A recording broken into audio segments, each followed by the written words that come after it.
श्रीमद् भगवद गीता के तीसरे अध्याय का महात्म।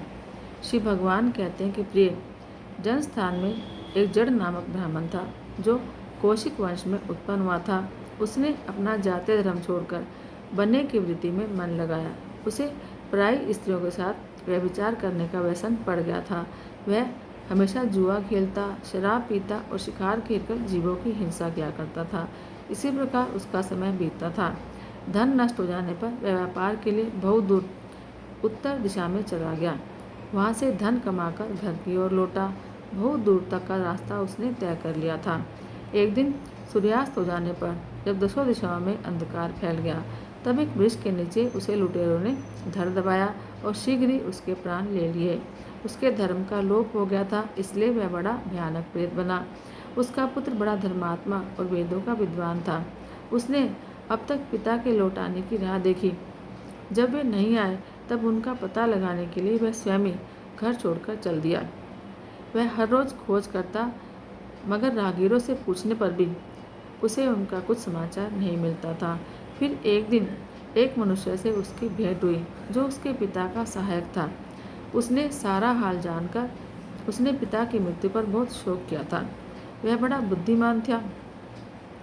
बहुत कुछ सोच विचार कर पिता का पारलौकिक कर्म करने की इच्छा से आवश्यक सामग्री साथ ले उसने काशी जाने का विचार किया। मार्ग में 7-8 मुकाम डालकर वह 9वें दिन उसी वृक्ष के नीचे पहुंचा जहां उसके पिता मारे गए थे। उस स्थान पर उसने संध्या उपासना की और गीता के तीसरे अध्याय का पाठ किया। उसी समय आकाश में बड़ी भयानक आवाज़ हुई। उसने अपने पिता को भयंकर आकार में देखा। फिर तुरंत ही अपने सामने आकाश में उसे एक सुंदर विमान दिखाई दिया जो महान तेज से व्याप्त था। उसमें अनेकों क्षुद्र घंटिकाएं लगी थीं। उसके तेज से समस्त दिशाएं आलोकित हो रही थीं। यह दृश्य देखकर उसके चित्त की व्यग्रता दूर हो गई। उसने विमान पर अपने पिता को दिव्य रूप धारण किए विराजमान देखा। उसके सिर पर पीताम्बर शोभा पा रहा था और मुनिजन उसकी स्तुति कर रहे थे। उन्हें देखते ही पुत्र ने प्रणाम किया। तब पिता ने भी उसे आशीर्वाद दिया। फिर उसने पिता से यह सारा वृत्तांत पूछा। उसके उत्तर में पिता ने सब बातें बताकर इस प्रकार कहना आरंभ किया। बेटा, दैववश मेरे निकट गीता के तीसरे अध्याय का पाठ करके तुमने इस शरीर के द्वारा किए हुए दुस्त्यज कर्म बंधन से मुझे छुड़ा दिया। अतः अब घर लौट जाओ, क्योंकि जिसके लिए तुम काशी जा रहे थे वह प्रयोजन इस समय तीसरे अध्याय के पाठ से सिद्ध हो गया है। पिता के योग कहने पर पुत्र ने पूछा, तात, मेरे हित का उपदेश दीजिए तथा और कोई कार्य जो मेरे लिए करने योग्य हो बताइए। पिता ने उससे कहा, अनग, तुम्हें यही कार्य फिर करना है। मैंने जो कर्म किया है वही मेरे भाई ने भी किया था। उससे वे घोर नरक में पड़े हैं, उनका भी तुम्हें उद्धार करना चाहिए। और मेरे कुल के और भी जितने लोग नरक में पड़े हैं उन सब का भी तुम्हारे द्वारा उद्धार हो जाना चाहिए। यही मेरा मनोरथ है। बेटा, जिस साधन के द्वारा तुमने मुझे संकट से छुड़ाया है उसी का अनुष्ठान औरों के लिए भी करना उचित है। उसका अनुष्ठान करके उससे होने वाला पुण्य उन नारकी लोगों को संकल्प करके दे दो, जिससे वे समस्त पूर्वज मेरी ही तरह यातना से मुक्त हो स्वल्प काल में ही श्री विष्णु के परम पद को प्राप्त हो जाएंगे। पिता का यह संदेश सुनकर पुत्र ने कहा कि तात, यदि ऐसी बात है और आपकी भी ऐसी ही इच्छा है तो मैं समस्त नारकी जीवों का नरक से उद्धार कर दूंगा। यह सुनकर उसके पिता बोले, बेटा, एवं मस्तु, तुम्हारा कल्याण हो और मेरा अत्यंत प्रिय कार्य संपन्न हो गया। इस प्रकार पुत्र को आश्वासन देकर उसके पिता भगवान विष्णु के परम धाम को चले गए।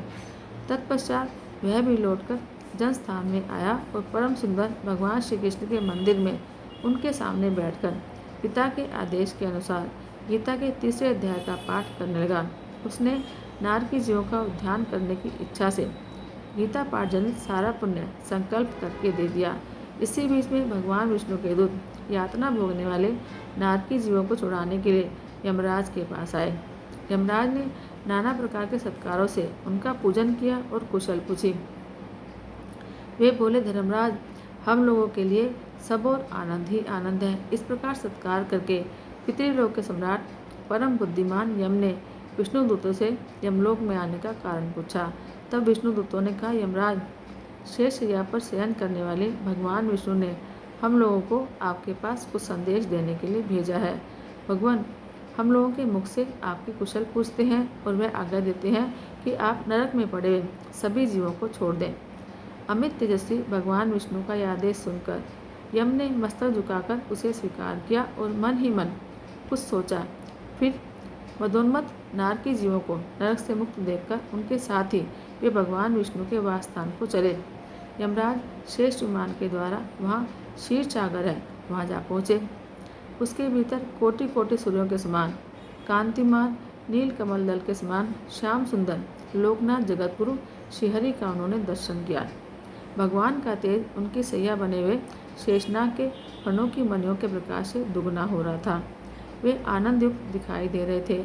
उनका हृदय प्रसन्नता से परिपूर्ण था। भगवती लक्ष्मी उनकी अपनी सरल चितवन से प्रेम पूर्वक उन्हें बार बार निहार रही थी। चारों ओर योगीजन भगवान की सेवा में खड़े थे। उन योगियों की आंखों के तारे ध्यानस्थ होने का निश्चल प्रतीत हो रहे थे। देवराज इंद्र अपने विरोधियों को परास्त करने के उद्देश्य से भगवान की स्तुति कर रहे थे। ब्रह्मा जी के मुख से निकले हुए वेदांत वाक्य मूर्तिमान होकर भगवान के गुणों का गान कर रहे थे। भगवान पूर्णतः संतुष्ट होने के साथ ही समस्त योनियों की ओर से उदासीन प्रतीत हो रहे थे। जीवों में से जिन्होंने योग साधन के द्वारा अधिक पुण्य संचय किया था, उन सबको एक ही साथ में कृपा दृष्टि से निहार रहे थे। भगवान अपने स्वरूपभूत अखिल चराचर जगत को आनंदपूर्ण दृष्टि से आमोदित कर रहे थे।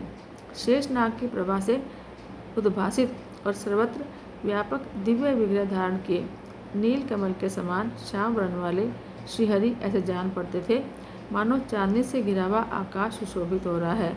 इस प्रकार भगवान की झांकी करके यमराज अपनी विशाल बुद्धि के द्वारा उनकी स्तुति कर लिए। यमराज बोले, संपूर्ण जगत का निर्माण करने वाले परमेश्वर, आपका अंतःकरण अत्यंत निर्मल है। आपके मुख से ही वेदों का प्रादुर्भाव हुआ है। आप ही विश्व स्वरूप हैं और इसके व्यापक ब्रह्म हैं। आपको नमस्कार है। आप इस सृष्टि के विधायक हैं। अपने बल और वेग के कारण जो अत्यंत दुर्दर्श प्रतीत होते हैं, ऐसे दानवों का अभिमान चूर करने वाले भगवान विष्णु को नमस्कार है। पालन के समय सत्य में शरीर धारण करने वाले विश्व के आधारभूत सर्वव्यापी श्रीहरि को नमस्कार है। समस्त देहधारियों की पातक राशि को दूर करने वाले परमात्मा को प्रणाम है। जिनके ललाटवर्ती नेत्रों से तनिक सा खुलने पर भी आग की लपटें निकलने लगती हैं, उन रुद्र रूपधारी आप परमेश्वर को नमस्कार है। आप संपूर्ण विश्व के गुरु, आत्मा और महेश्वर हैं। अतः समस्त वैष्णवजनों को संकट से मुक्त करके उन पर अनुग्रह करते हैं। आप माया से विस्तार को प्राप्त हुए अखिल विश्व में व्याप्त होकर भी कभी माया और उसके उत्पन्न होने वाले गुणों से मोहित नहीं होते। माया और मायाजनित गुणों से बीच में स्थित होने पर भी आप पर उनमें से किसी का प्रभाव नहीं पड़ता। आपकी महिमा का अंत नहीं है, क्योंकि आप असीम हैं। फिर आप वाणी के विषय कैसे हो सकते हैं? अतः मेरा मौन रहना ही उचित है। इस प्रकार स्तुति करके यमराज ने हाथ जोड़कर कहा, जगत गुरु, आपके आदेश से इन जीवों को गुण रहित होने पर भी मैंने छोड़ दिया है। अब मेरे योग्य कोई और कार्य हो तो बताइए। उनके योग कहने पर भगवान मधुसूदन मेघ के समान गंभीर वाणी द्वारा मानो अमृत रस से सींचे हुए वचन बोले, धर्मराज, तुम सबके प्रति समान भाव रखते हुए लोगों का पाप से उद्धार कर रहे हो। तुम पर देहधारियों का भार रखकर मैं निश्चिंत हूँ। अतः तुम अपना काम करो और अपने लोग लौट जाओ। ऐसा बोलकर भगवान जनार्दन अंतर्ध्यान हो गए। यमराज भी अपनी पुरी को लौट आए। तब वह ब्राह्मण अपनी जाति के और समस्त नारकी जीवों का नरक से उद्धार करके स्वयं भी श्रेष्ठ विमान द्वारा श्री विष्णु धाम को चला गया। जय जय श्री हरि।